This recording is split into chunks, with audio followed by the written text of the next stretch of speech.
Hi guys, welcome to Auto Top NL. My name is Huub and welcome to this ring review of the Porsche 780 Cayman GT4. And this specific car is a manual. And as you can see, again, we are here thanks to RSR. As you can see them right there, maybe in the background. They're right over there. They handed this car over to us, so many thanks to them. And we are here today with this car to see what it's capable of doing on track. Max actually already did a full-on review of the GT4, so you can see that up here or down in the description below. We're gonna go over it really quick. So Cayman GT4 is basically a car that initially many Porsche enthusiasts have been waiting for a very long time.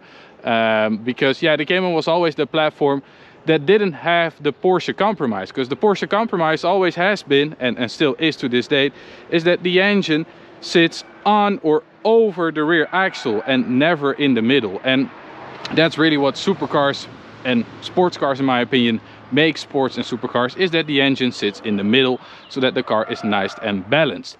Well, Porsche did that finally with the Cayman, but it never really was a full-on GT car until they came up with the first generation GT4 and now this second generation 718. So this specific car is manual, a 4-liter naturally aspirated flat 6. It's derived from the 992 engine. So what they did is they took the 992 turbo 3-liter, they stroked it to 4 liters, so different rods, different pistons, a different crankshaft, and then they ditched the turbos and they turned it into this 4-liter naturally aspirated monster, which makes 420 horsepower and does that at 8,000 RPM. This car also borrows suspension parts from, which is actually kind of weird, but it borrows the suspension parts from the 991.2. So keep that in mind. The engine is basically a converted 992 engine, and the suspension parts on this car are 991.2 GT3 parts. So the 992 is actually double wishbone with the 2 A-arms, and this is, as they call that, a McPherson suspension or a McPherson strut. As you can see, this car sits just on regular steels, but again with different pads from RSR. What else? Yeah, as you can see, the lovely manual. The carbon bucket seats, they are actually not reclinable, so the back is fixed. It's purely the height that can go up and down and forward and backward in these seats. What else is there to note? Yeah, I mean, nothing really special. As you can see right here in the background, there is its big brother. You will see it later on, but that's what everybody, of course, has been waiting for. But we're gonna take it out on track to see what it does, what it feels like. In my opinion, this is a really nice spec if you want to have a good amount of fun. So regular GT4 with that lovely manual shift. I think we're gonna have a lot of fun in this today, and then we'll also kind of compare it, of course, to the GT4 RS, because this is a unique opportunity where, yeah, I can drive them back to back and tell you also, guys, a bit about what are the real differences between the two. Obviously that is going to be quicker on track, but is it also going to be more fun and enjoyable? So we're going to go out on track and I will tell you guys everything about this car, how it feels, how it handles, and how it performs. Okay guys, so we're gonna go out on track. I just did a warm-up lap with the GT4. Next to me is Alex, a really good friend of mine, and he actually took me here for the first time, and since then, well, the rest is history basically. Here we are. Here we are indeed. So what I'm gonna do now, the car is gonna be in auto blip, and ESC and TC will be off, so I will hold the button, and also the exhaust flap open, of course. And you can see down here also my temperatures and stuff. So Alex, or well, you can do it on the right hand side actually, that's even easier. Thank you very much. Very handy. Yeah, very handy. So manual GT4, here we go. 400 horsepower, warm cup tubes, warm brakes. We just also did a bit of a pressure change because they were getting a little high and hot. So let's see. And that engine really needs to come up top, huh? Oh.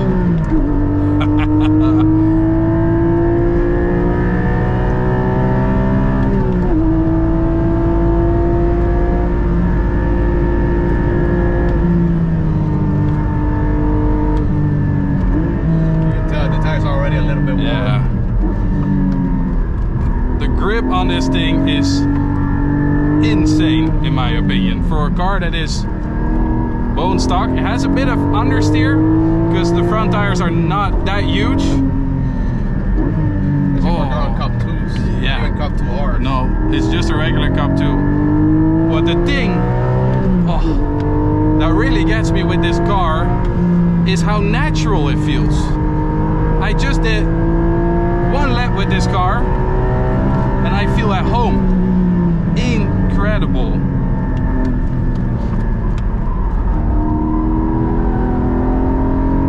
Also the way the suspension is settled, the way the car rotates. This is a completely stock car, right? Yeah, this car is completely stock. Well, apart from brake pads, they put on, I think, WinMax or something. It's more security than anything else. Exactly. It is.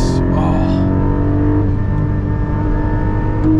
There we go. Thank you.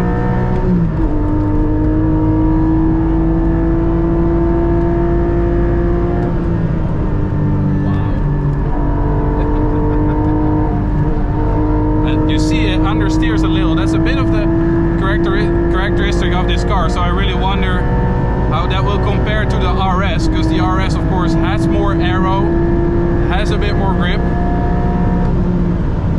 but my god,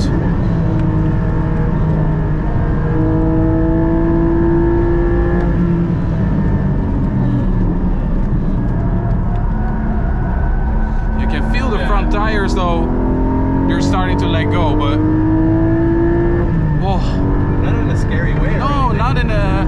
You can feel it. It's manageable, but it lets you know. Yeah, but you don't want to push it too far, because then you're gonna understeer into something, and we don't want that.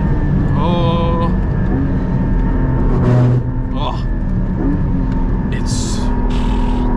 I'm a bit speechless in that sense, because it is a bit of a workout, this car also.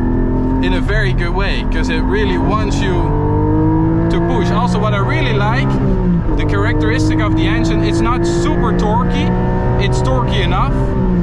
I always feel like with turbo engines, especially on the ring, that you're having to manage all that power. Here yeah, you're like the M4 yeah, exactly. Here you really don't. You can just push the car, you push the throttle, and it just goes.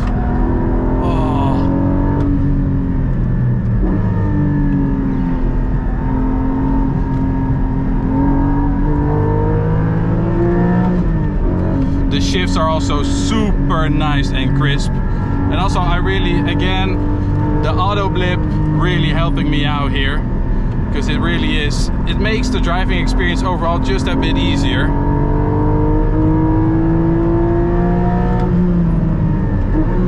Oh, I'm ruined. I need one of these. Rev limiter.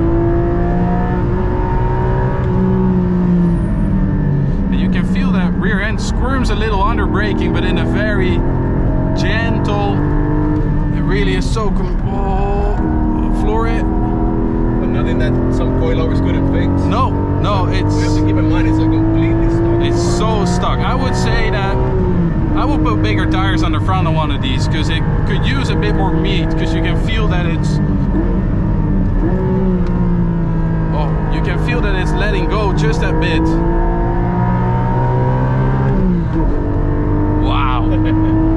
Wow. Amazing. Yeah. As usual with Porsche, all their products are pure gold, especially when it comes from the GT department, let alone GTRS. But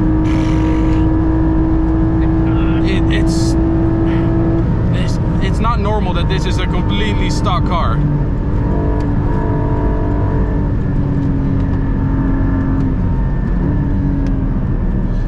Chasing actually a regular, I think a regular Cayman, that is, non-GT4. The guy's really going for it. Oh, the steering feel is so incredibly natural. Oh, it's actually a GTS on semis, I think. You can see the understeer here. And we're gonna gonna go through carousel, see what it does. Oh. Like nothing.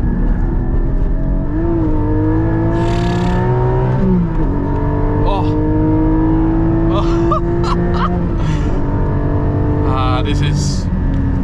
This is up there.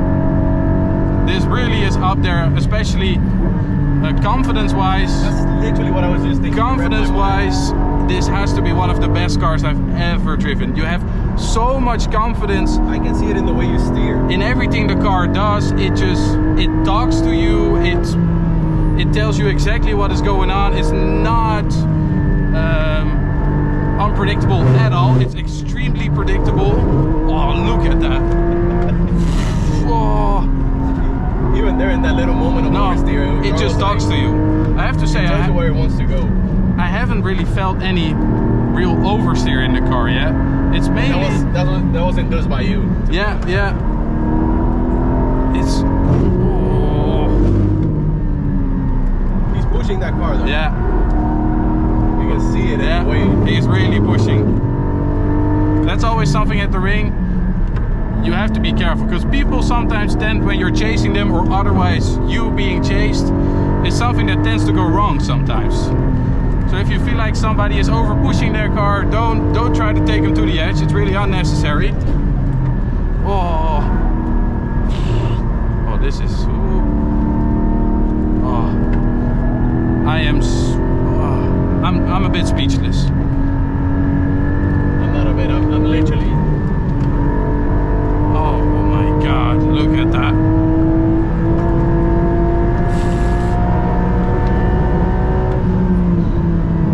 One of these cars on an MR package or something. Oh, I want to know what this is capable of in its RS shape, but also in its MR shape. Because it has to be one of the most communicative.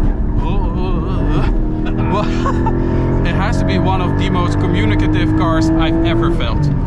It talks to you in a way that nothing else does. Because I'm not 100% sure if these are electric power steering or I would say so. Yeah, electric steering ranks, but it doesn't feel like that.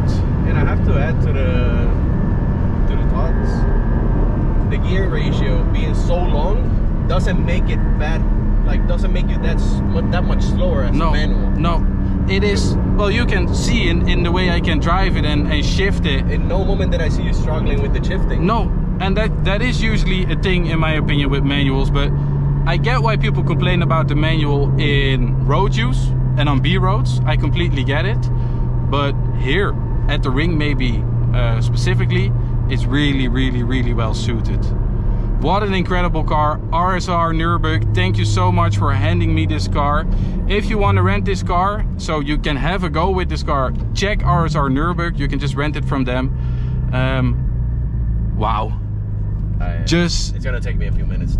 Just wow. So guys, thank you so much for watching and see you at the next ring review.